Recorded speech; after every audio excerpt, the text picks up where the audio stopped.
Assalamualaikum warahmatullahi wabarakatuh. Salam sejahtera buat kita semua. Di sini kelompok saya dari kelompok 3. Ini pengaturan makanan bagi atlet saat berada di luar negeri dan mitos makanan dan minuman dalam olahraga. Sebelumnya saya perkenalkan dahulu nama-nama kelompok saya. Untuk yang pertama ada Mas Agrita Rido Pangesti NIM 126. Untuk yang kedua ada Mas Ibnu Koirus Siva NIM 145. Yang ketiga ada saya Satria Cahyono Putra NIM 140. Yang keempat ada Mas Pambudi Nuraini NIM 154. Untuk yang kelima ada Mas Astil Hamkur Rabani NIM 146. Dan yang keenam ada Mas Saipudin NIM 159. Yang ketujuh ada Mas Galang Hargo Pangesti NIM 158. Dan yang terakhir ada Mas Novan Prestianto. Baik, untuk materi yang pertama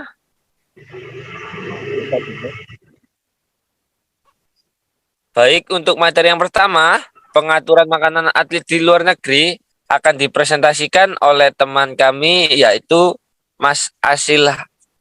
Silakan bisa mempresentasikan. Terima kasih.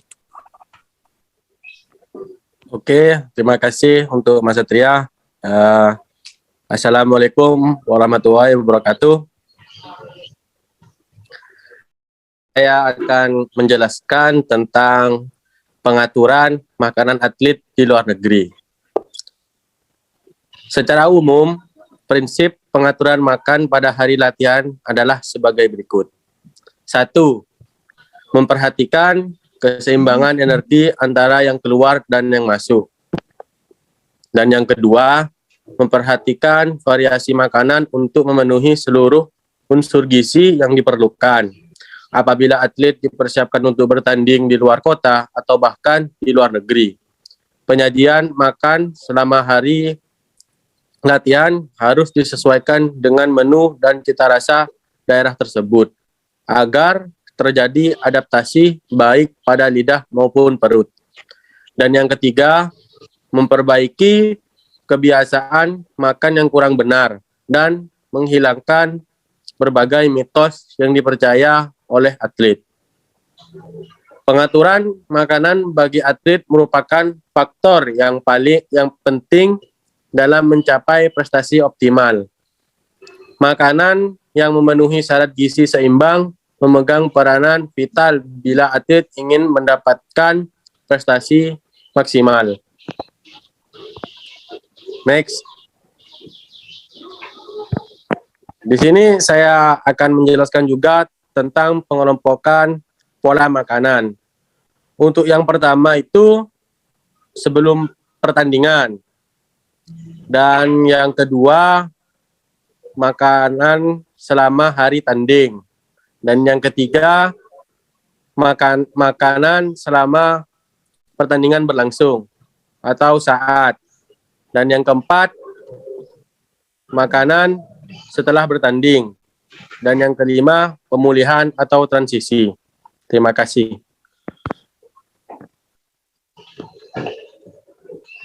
Baik, terima kasih Mas Asil.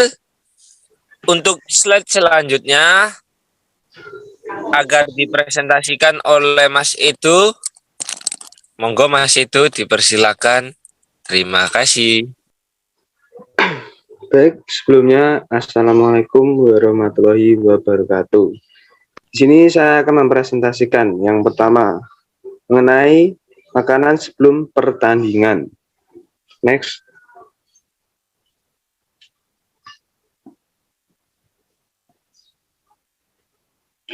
Baik, di sini ada beberapa petunjuk yang dapat digunakan dalam pengaturan makanan atlet sebelum pertandingan. Yang pertama, 3 jam sebelum tanding, atlet dianjurkan makan menu ringan, tinggi karbohidrat, terutama dengan indeks glikemik rendah, cukup protein, rendah lemak, tidak bergas, dan mudah dicerna. Yang kedua, diusahakan tidak memberikan makanan sumber glukosa 30 menit atau kurang sebelum pertandingan berlangsung. Hal ini akan menyebabkan hipoglikemia. Yang ketiga, bagi atlet yang gugup dan cemas, berikan makanan cair. Yang terakhir, untuk olahraga endurance atau daya tahan dapat diberikan diet khusus atau karbohidrat loading beberapa hari atau 1 minggu sebelum bertanding. Next. Hal yang perlu diperhatikan, yang pertama, pola menu seimbang. Yang kedua, pola hidangan dapat pola tahap pemeliharaan. Yang ketiga, tambahan makanan karbohidrat berupa makanan tinggi karbohidrat seperti krakas, roti, biskuit, kue bolu, pisang, dan lain-lain. Yang terakhir, cara pemasakan lebih baik, rebus, kukus, dan bakar. Selanjutnya, Baik, terima kasih Mas Edo atas waktu presentasinya. Untuk slide selanjutnya, yaitu materi makanan selama hari tanding, akan dipresentasikan oleh Mas Novan. Untuk Mas Novan, dipersilakan. Ya, saya akan mempresentasikan makanan makanan selama hari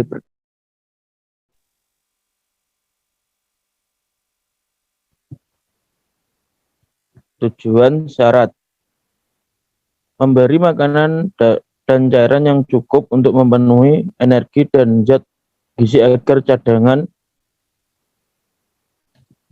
glikogen tetap terpelihara. Syarat: 1. Cukup energi sesuai kebutuhan.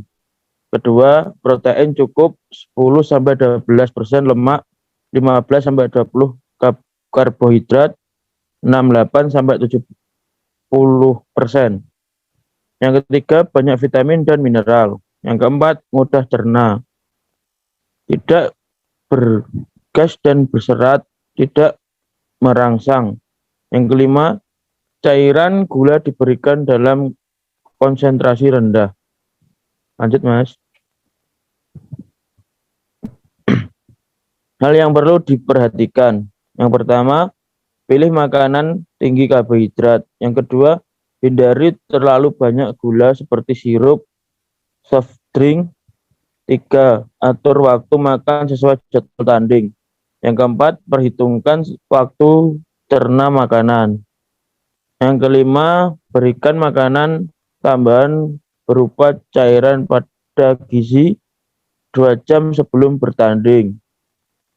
Yang keenam, makan malam sebelum hari tanding lebih banyak karbohidrat dan rendah lemak. Yang ketujuh, memberi makanan yang dikenal atlet. Yang kedelapan, memberikan cukup cairan dengan interval tertentu. Yang sembilan, susunan hidangan seperti pola tahap pemeliharaan. Lanjut. Waktu makan 3-4 jam sebelum bertanding, makanan utama nasi plus lauk plus sayur plus buah. 2-3 jam sebelum tanding, makanan kecil seperti roti atau crackers. 1-2 jam sebelum tanding, makanan cair atau minuman cair seperti jus dan atau teh. 1 jam sebelum tanding, yaitu cairan atau minuman. Lanjut.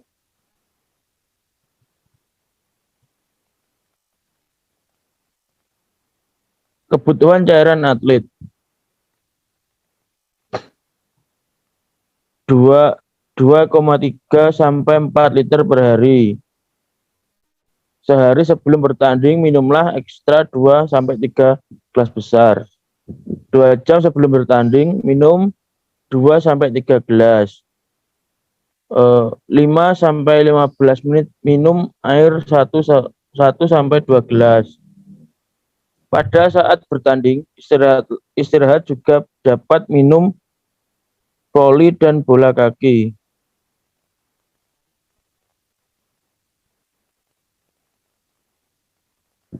Jenis cairan air putih, teh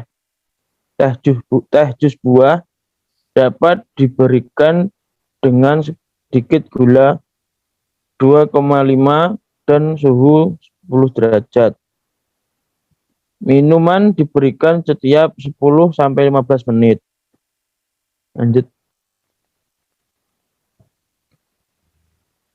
Baik, terima kasih Mas Novan atas presentasinya. Untuk slide yang materi ketiga akan dipresentasikan oleh Mas Ibnu. Untuk Mas Ibnu dipersilakan. Baik, terima kasih Mas Satria atas yaitu saya akan mempresentasikan yang ketiga, makanan selama hari bertanding. Hal yang perlu diperhatikan selama bertanding yaitu 1. Cabang olahraga tertentu kurang dari 90 menit pada pos tertentu dapat tambahan makan. 2. Sebaiknya makanan dalam bentuk cair 400 sampai 500 kalori seperti jus, buah, plus tepung plus gula. 3. Jenis makanan cair ini dikenalkan terlebih dulu. 4. Bila atlet tidak suka makan cair, beri makanan ringan seperti crackers, kue, atau pisang. Yang keempat, makanan setelah bertanding. Pengertiannya yaitu makanan setelah selesai bertanding dan menghadapi pertandingan berikutnya. Tujuannya adalah memberi makanan yang memenuhi energi dan zat gizi untuk memulihkan glikogen otot, status dehidrasi, dan keseimbangan elektrolit. Syarat 1. Cukup energi, tinggi karbohidrat, vitamin mineral, cukup protein, rendah lemak. 2. Banyak cairan.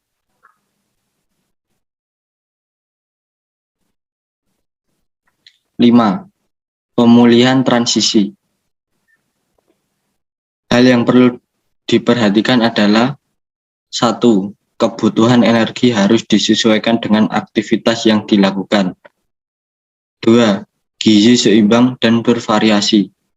3. Tetap mengontrol berat badan agar selalu dalam batas-batas yang ideal. 4. Bila status gizi menurun, dapat digunakan susunan pola hidangan peningkatan gizi. Bila status gizi tetap terpelihara, digunakan susunan pola hidangan pemeliharaan status gizi.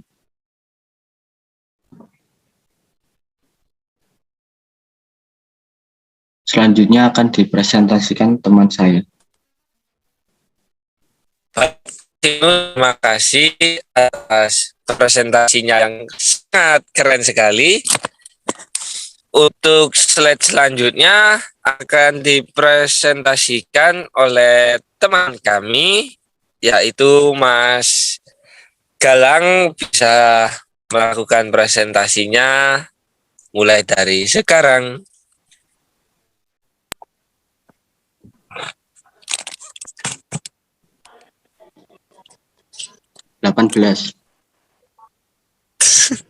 Baik, untuk slide selanjutnya ini akan dilanjutkan oleh Mas Galang. Untuk Mas Galang, dipersilakan. Baik, terima kasih Mas Satria. Selanjutnya adalah mitos makanan dan minuman dalam olahraga. Mitos yang pertama adalah mitos susu. Yang kedua adalah mitos kopi. Dan yang ketiga adalah mitos suplemen. Keempat, mitos protein. Dan yang kelima, mitos garam. Selanjutnya,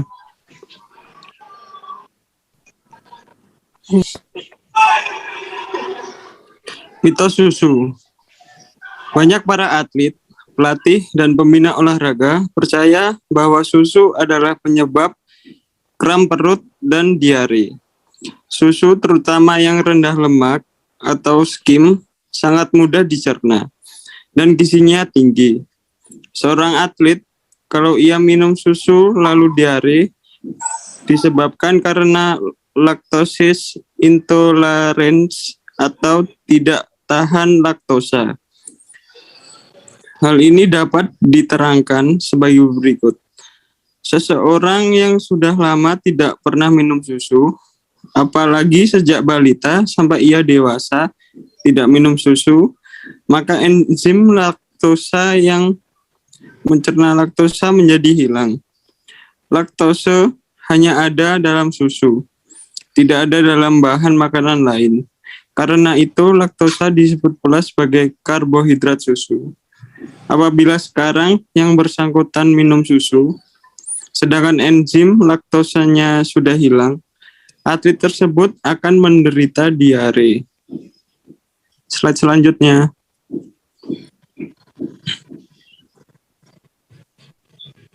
Mitos kopi. Seorang atlet mempunyai kebiasaan minum secangkir kopi sebelum bertanding. Dia beranggapan bahwa kopi meningkatkan kemampuannya bertanding. Ada penelitian membuktikan bahwa kafein memberi keuntungan untuk seorang atlet endurance. Minum kopi sebelum bertanding memberi stimulan untuk merilis lemak ke dalam peredaran darah dan otot membakar lemak ini menjadi energi. Seorang atlet endurance akan dapat lebih lama bertahan melakukan latihan sebelum glikogen habis terpakai. Jadi kopi memberikan efek positif terhadap ketersediaan energi.